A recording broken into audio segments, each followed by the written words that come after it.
5th base planted for HuK. No Templar Sean. Archives yet. And oh no, the Broodlords caught out of position.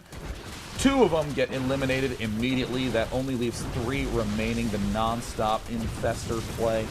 No, it looks like he misses one, and we have one of those extra long range. What the heck? I've never seen that happen before. The Broodling went out, and then it just flew right on back home. It's been happening a lot this tournament, actually. But the bane of EGIdRA's existence, Sean, is being researched, and that, of course, is that hallucination. If you remember back to an MLG, HuK won a game simply by having about 8 hallucinated void rays. EGIdRA did not even allow the fight to occur and just left the game. He has a ton of Broodlords right now. Is he going to fall for the same trick twice? I highly doubt it. Well, we have been seeing a different EGIdRA in this tournament, one that fights it out to the bitter end. +2 armor for air planting. We also see the +1 carapace.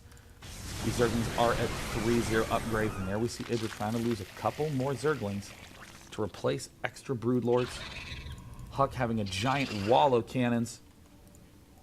This is turning into a very, very close game.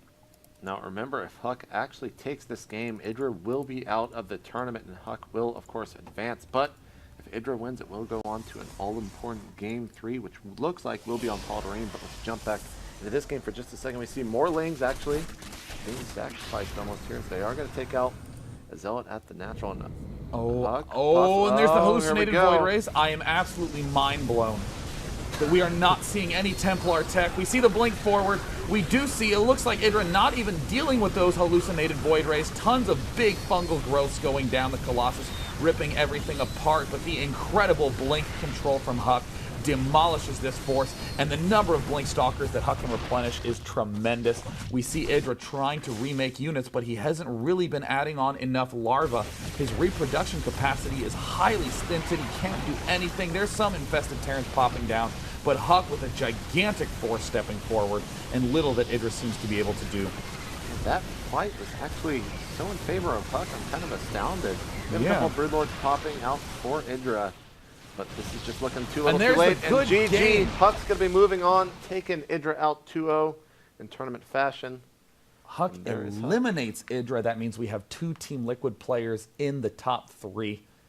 It would be amazing if both the Team Liquid players were able to advance to the final at BlizzCon, but EGIdRA, one of the big favorites to win this event, is eliminated in 4th place, getting $2,000. See HuK going over for the handshake. Greg kind of cocking the smile there and actually congratulating him. So, now, are you at all surprised by those results?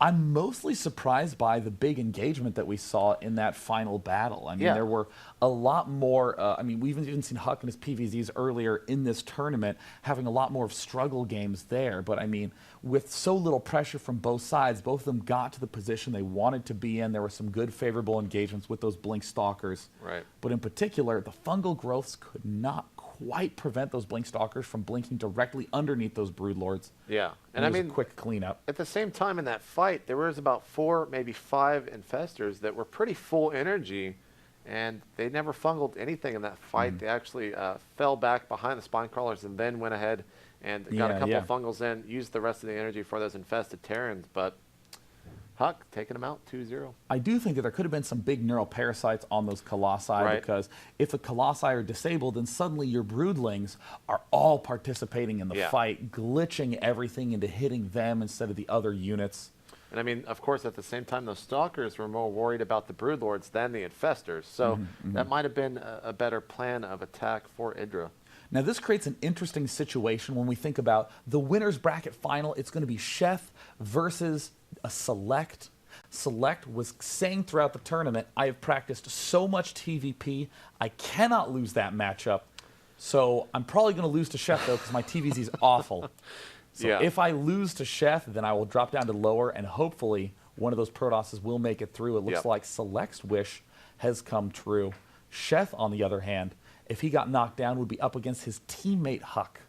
Yeah, and Chef actually super, super excited. I mean, both these players, or all these players remaining, HuK, Chef, and Select, they're all playing for, of course, that $10,000 first place prize. But you still have 2 tickets to BlizzCon up for grabs. And I know every single one of those players would love to go to BlizzCon in October.